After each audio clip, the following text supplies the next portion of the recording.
नमस्कार दोस्तों, स्वागत है आप सभी का गरिमा इस यूट्यूब चैनल में। फ्रेंड्स, इस वीडियो में हम लोग देखेंगे कि आखिर में ये हूती विद्रोही कौन है। हूती विद्रोही को कहीं कहीं हिंदी में आप लोग हाउती भी देखे होइएगा। हाउती भी आपको देखने को कहीं कहीं पर मिल जाएगा। तो हाउती विद्रोही कौन है, यह चर्चा में क्यों बने हुए हैं, इन सारे पहलुओं पर चर्चा करेंगे इस वीडियो में। उससे पहले वीडियो शुरू हो उससे पहले इन कुछ चीज़ों को मैं दिखाना चाहता हूँ आपको मैप में। इन सारे पहलुओं को आप लोग थोड़ा सा ध्यान में रखिएगा। जो जो भी चीज़ें मैं दिखा रहा हूँ थोड़ा सा माइंड में रखिएगा तो आपको ज़्यादा समझ में आएगा। देखिए, यमन यहाँ है और इसी यमन में हाउती विद्रोही यमन के हैं, और इस यमन से यूएई यहाँ पर है। और यूएई के आपको एक एयरपोर्ट है आपको आबू धाबी अंतर्राष्ट्रीय हवाई अड्डा, वहीं पर हमला किया गया है। ड्रोन हमला हुआ है, 3 ड्रोन हमले हुए हैं जिसमें, और वे ड्रोन हमले आपको तेल के टैंकरों पर हुए हैं।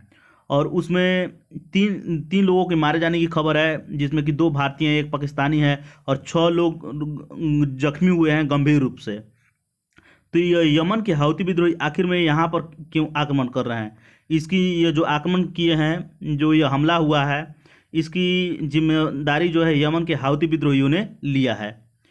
और ये समर्थन, हाउती विद्रोहियों का समर्थन जो है आपको ईरान भी करता है। ध्यान में रखिए क्यों करता है, इस पर भी हम लोग चर्चा करेंगे अच्छे तरीके से। तो आइए हम लोग समझते हैं कि आखिर में चर्चा में क्यों है सबसे पहले, उसके बाद अच्छे तरीके से सारी चीज़ों को देखते चलेंगे। सबसे पहले चर्चा में क्यों है, तो संयुक्त अरब अमीरात में एक बार फिर यमन के हाउती विद्रोहियों ने आबू धाबी अंतर्राष्ट्रीय हवाई अड्डे के पास बड़ा हमला किया। यहाँ पर ड्रोन लिखे हैं, ड्रोन है। ड्रोन में किए गए हमले में 3 लोगों के मारे जाने की खबर है, जिसमें 2 भारतीय हैं और 1 पाकिस्तानी नागरिक शामिल है। इसके अलावा 6 लोग गंभीर रूप से घायल हैं। कौन है हाउती विद्रोही, इसको जरा से जान लेते हैं। तो हाउती विद्रोही, जिनको हूती भी कहीं कहीं पर देखने को मिलेगा, हाउती विद्रोही यमन के उत्तरी क्षेत्र में शिया मुस्लिमों का सबसे बड़ा आदिवासी संगठन है। मुस्लिम 2 प्रकार के आपको मिलेंगे, एक शिया और सुन्नी। तो ध्यान रखिएगा, ये शिया हैं। और यह मान लीजिए ये यमन है, तो उत्तरी इलाका में जो है ये शिया बहुल इलाका जो है ये हाउतियों का है। ठीक है, आप लोगों को समझ में आ गया होगा। इनका उदय 1980 के दशक में यमन में हुआ था। यमन को मैंने आपको दिखा चुका है। यमन की राजधानी शाना है। आइए अगला पॉइंट देख लेते हैं।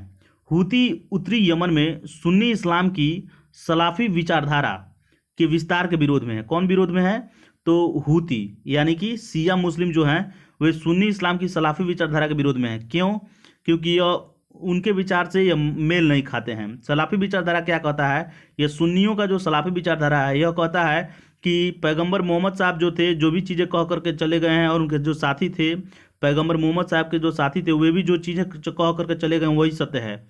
और ये किसी भी दूसरे सूफी संत के विचारों को नहीं मानते हैं। तो आपको समझ में आ गया होगा, सुन्नी इस्लाम जो मानने वाले लोग हैं वे किसी भी आपको सूफी संत के विचारों को नहीं मानते हैं, जबकि ये हूती विद्रोही जो है आपको हूती विद्रोही ये मानते हैं। तो आपको ये चीज़ें समझ में आई होगी। अगला पॉइंट है, 2011 में, 11 से पहले जब यमन में सुन्नी नेता अब्दुल्ला सालेह की सरकार थी, 2011 से पहले ध्यान में रखिएगा, 2011 में सरकार बदली थी और वहाँ के अब्दुर्रब्बू मंसूर हादी सरकार में शामिल हुए, राष्ट्रपति वहाँ के बने थे। तो मैं नीचे आपको तो अच्छे तरीके से बताऊंगा, यहाँ पर थोड़ा सा ध्यान रखिएगा, इसको थोड़ा समझ लीजिए, कॉम्प्लिकेटेड है। 2011 से पहले जब यमन में सुन्नी नेता अब्दुल्ला सालेह की सरकार थी, ये एक तानाशाह थे, तब शियाओं के दमन की कई घटनाएं हुई। शिया लोगों को दमन किया गया। उत्तरी भाग में जो कि हूतियों का इलाका है, जो शिया को हूती बोलते हैं, एक आदिवासी, आप लोग जानते हैं कि आदिवासी संगठन है, तो उसी लोगों की काफ़ी दमन की गई। और आर्थिक असमानता भी देखने को मिला। आर्थिक असमानता, जो भी ये पॉलिसी लेकर के आए थे, जो भी नीति लेकर के आए थे सरकार में अब्दुल्ला सालेह, वह हाउतियों के विरोध में था, यानी शियाओं के विरोध में था। ध्यान में रखिएगा, दोनों के मध्य में इसी को लेकर 2004 से 2010 तक 6 बार युद्ध भी हो चुका था। 2011 में अरब देश उसमें आपको हस्तक्षेप करते हैं, जिसमें सऊदी अरबिया था, यूएई और बहरीन के हस्तक्षेप के बाद यह युद्ध शांत हुआ था। शांति की बात तभी चल ही रही थी कि जनता का प्रदर्शन होने लगा, और प्रदर्शनों के चलते तानाशाह अब्दुल्ला सालेह को पद छोड़ना पड़ा, और नए राष्ट्रपति के तौर पर अब्दुर्रब्बू मंसूर हादी यमन के नए राष्ट्रपति बने। अब यहाँ पर देख लीजिए इस मैप में, यह हुआ यमन, यहीं की राजधानी शाना है। अब्दुल रब्बू मंसूर हादी के यमन में नए राष्ट्रपति तो बनने के लिए बन गए, लेकिन वहाँ पर बेरोजगारी बढ़ी, भ्रष्टाचार बढ़ रहा था, और दक्षिण में अलगाववाद का मांग बढ़ रहा था। दक्षिण में यह जो यमन है, अब यमन के जो दक्षिणी लोग तो सुन्नी इलाका बहुल इलाका, यह अब मांग करने लगे अलग राज्य का।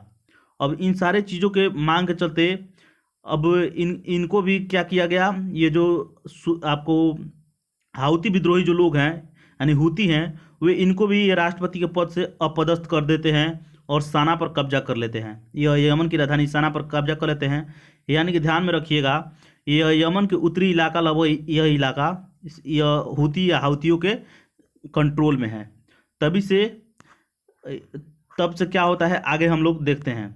यमन में, यहाँ पे हेडलाइन है, यमन में शियाओं और हुतियों की बढ़ती ताकत से घबराए सऊदी अरब और यूएई।